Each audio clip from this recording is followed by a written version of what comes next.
আলোচনা করব সেটা হলো মূল্যায়নে উপমা যুক্তির মূল্যায়নের মানদণ্ড কি।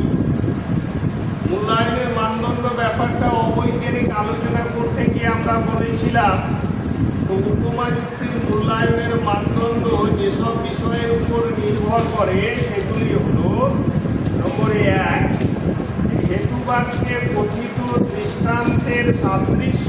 হেতুবাক্যে কথিত দৃষ্টান্তের সাদৃশ্য যত বেশি হবে সিদ্ধান্তের সম্ভাব্যতা তত বেশি হবে। হেতুবাক্যে কথিত দৃষ্টান্তের সাদৃশ্য যত বেশি হবে সিদ্ধান্তের সম্ভাব্যতা তত বেশি হবে। হেতুবাক্যে কি বললাম? হেতুবাক্যে কথিত দৃষ্টান্তের সাদৃশ্যের প্রাসঙ্গিকতা, মানে আমি যে দৃষ্টান্তগুলো দিয়ে মিলাচ্ছি, যে সাদৃশ্যগুলো, যে দৃষ্টান্তে ধর কারোর সাথে আমি তুলনা করছি, কারোর সাথে কারো মিল খুঁজছি, যেমন কোনো মেয়েকে দেখে কোনো মেয়ের যাকে আমি চিনি ওই মেয়ের সাথে ওর মিল খুঁজছি, তো মিল খুঁজতে গিয়ে যদি ওর চুলের সাথে আমি ওর নাকের মিল খুঁজি তাহলে এটা কি প্রাসঙ্গিক হলো? এটা কি হলো? অপ্রাসঙ্গিক হয়ে গেল। আমি চুলের সাথে কিসের মিল খুঁজবো? চুলে, তাহলে এটা হলো প্রাসঙ্গিক। তো সেটাই বলছে হেতুবাক্যে কথিত দৃষ্টান্তে সাদৃশ্যের প্রাসঙ্গিকতা যত বেশি হবে সিদ্ধান্তের সম্ভাব্যতা তত বেশি হবে। একটা মনে রাখলেই হলো, মূল্যায়নের মানদণ্ড আমাদের একটা মনে রাখলেই হলো। এখানে দুরকমভাবে কোশ্চিন দেবে। এক বলবে যে উপমা যুক্তির মূল্যায়নের একটি মানদণ্ড লিখতে, একটি মানদণ্ড বললেও আমি 1 নম্বর যেটা বললাম সেটা লিখব। আবার বলতে পারে গুরুত্বপূর্ণ একটা মানদণ্ড লিখব। তাহলে সেক্ষেত্রেও আর যে মানদণ্ডগুলো আছে সব থেকে গুরুত্বপূর্ণ হলো ওটা নম্বর 1টা কি বললাম? হেতুবাক্যে কথিত দৃষ্টান্তের সাদৃশ্য যত প্রাসঙ্গিক হবে সিদ্ধান্তের সম্ভাব্যতা তত বেশি হবে। তারপরে নম্বর 2 বলছে হেতুবাক্যে কথিত দৃষ্টান্তের সংখ্যা যত বেশি হবে।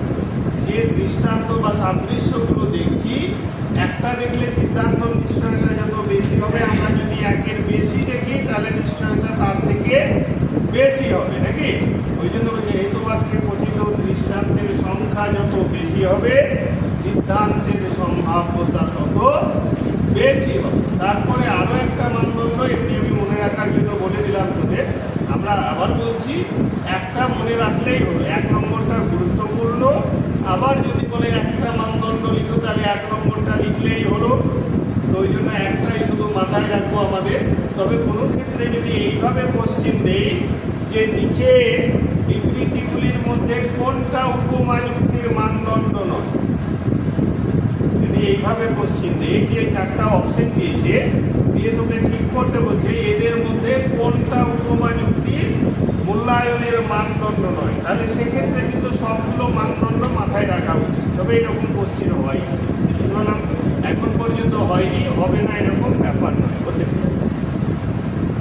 আচ্ছা, 2 নম্বর পর্যন্ত বললাম বুঝি। 3 নম্বর বলছে হেতুবাক্যে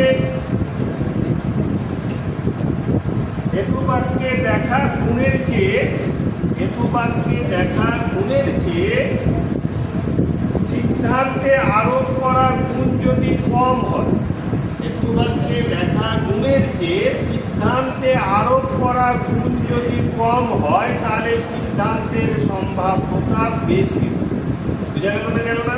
বললাম হেতুবাক্যে দেখা গুণের চেয়ে সিদ্ধান্তে আরোপ করা গুণটা যদি কম হয়। যেমন ধর একটা স্কুলের কোনো ক্লাসের ফার্স্ট বয়কে দেখলাম ও পেয়েছে কি স্টার পেয়েছে, বছর কোনো স্কুলের ফার্স্ট বয়কে দেখলাম মাধ্যমিকে কি পেয়েছে স্টার পেয়েছে বা 90% নম্বর পেয়েছে। এবার পরের বছরের ফার্স্ট বয় তাকে ও ফার্স্ট বয় ছিল, এও ফার্স্ট বয়, ওকে 90% নম্বর পেতে দেখে যদি আমি সিদ্ধান্ত করি যে এই ছেলেটাও 90% নম্বর পাবে, তাহলে এই সিদ্ধান্তে যে গুণটা আরোপ করলাম, হেতু বাক্যে দেখা গুণ আর সিদ্ধান্তে আরোপ করা গুণটা কি হলো, সেম হয়ে গেল। হেতু বাক্যে কত পার্সেন্ট ছিল, 90%, আর সিদ্ধান্তে আমি কত করলাম, 90%। তাহলে হেতু বাক্যে আরোপ করা গুণ আর সিদ্ধান্তে আরোপ করা গুণ কি হলো, সেম হলো।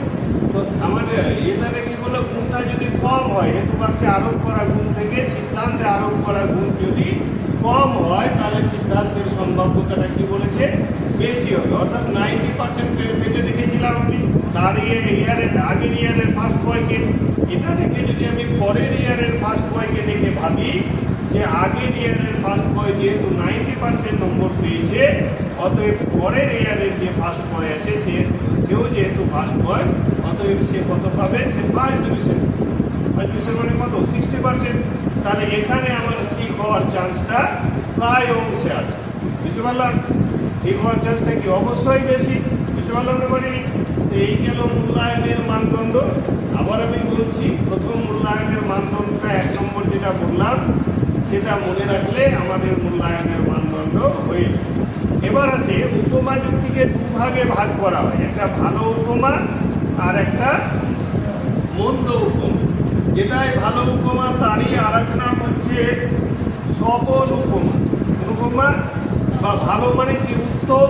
তাহলে যেটা ভালো উপমা যুক্তি সেটারই আর এক নাম হলো উত্তম উপমা যুক্তি বা সবল উপমা যুক্তি।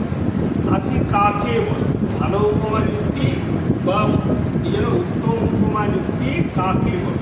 যে উপমা যুক্তিতে দুটি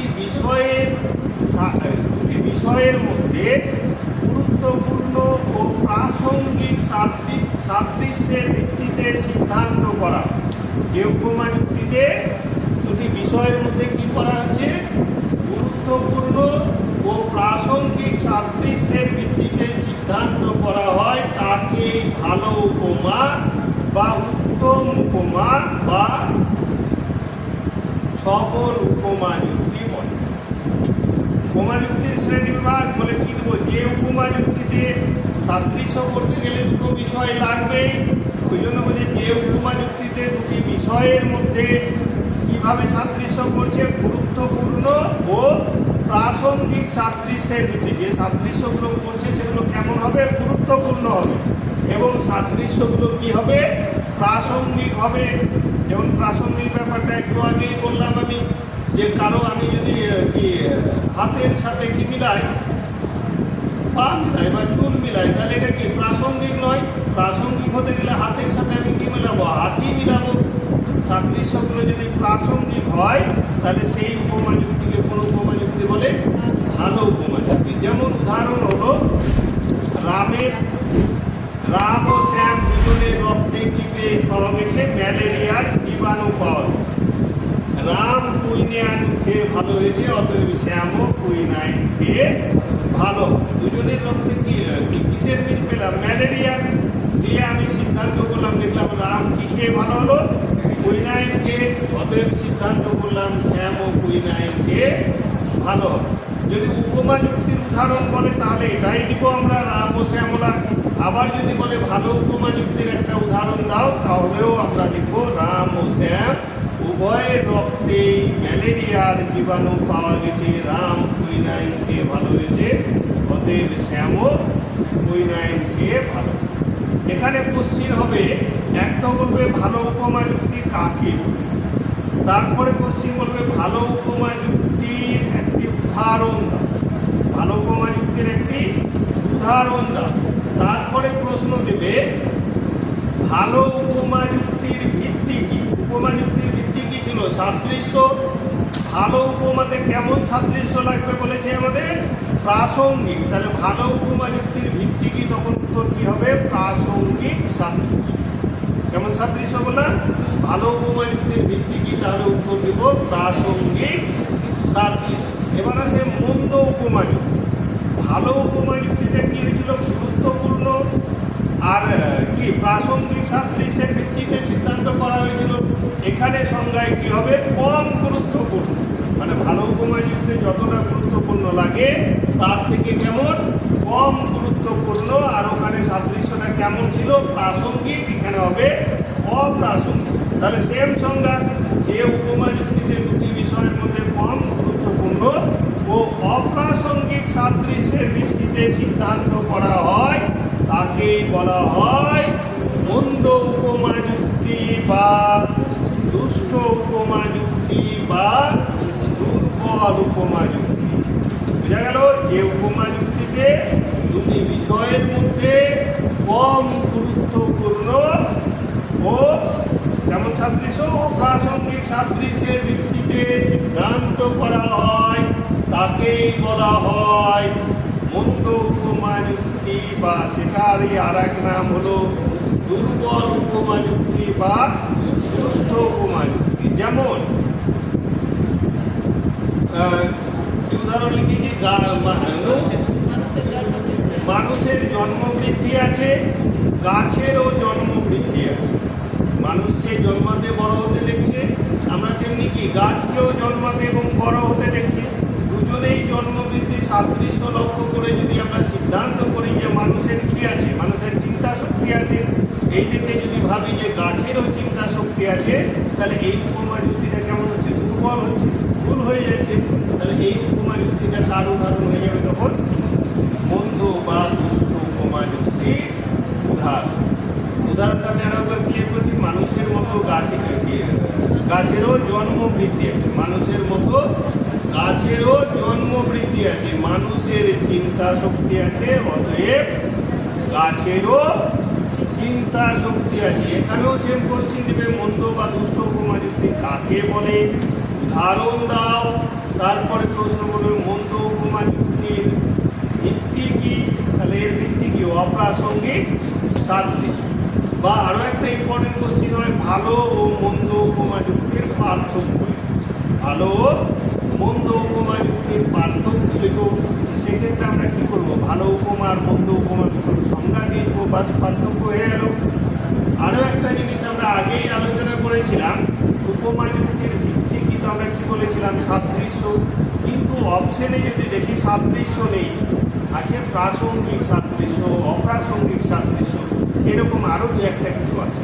তাহলে তখন আমরা কি করব, শুধু সাদৃশ্য যেহেতু নেই, তাহলে কোনটায় যাব, প্রাসঙ্গিক সাদৃশ্য। বুঝা গেল। কিন্তু ব্যাপক অর্থে আমাদের কাছে জানতে চাইলে প্রাসঙ্গিক সাদৃশ্যটা কোন উপমা যুক্তির ভিত্তি, ভালো উপমান বা উত্তম উপমান, তাহলে এটা এই সাদৃশ্যটা উপমা যুক্তির ভিত্তির ক্ষেত্রে আসে না, নাকি ব্যাপক অর্থে আসে না। ব্যাপক অর্থে যদি উপমা যুক্তির ভিত্তি কি হয়, তাহলে উত্তর কি হয়, সাদৃশ্য। ওই জন্য আমার কাছে জানতে চাইলে অপশন না থাকলে কি লিখবো, সাদৃশ্য। বাকি কথায়